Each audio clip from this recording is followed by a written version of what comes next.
சொக்கனுக்கு பக்கத்திலே சோடி என்று வந்தவளே நூல் போடவையில் ஒளிஞ்சுக்கிட்டு நினைச்ச தாளம் போடணுமே.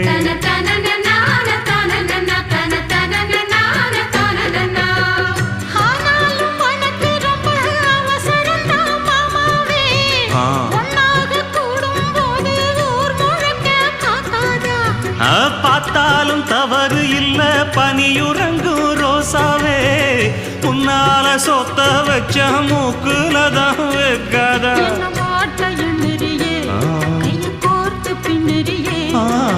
பாட்ட பாடி பல விதமாக சேட்ட பண்ணுறியே.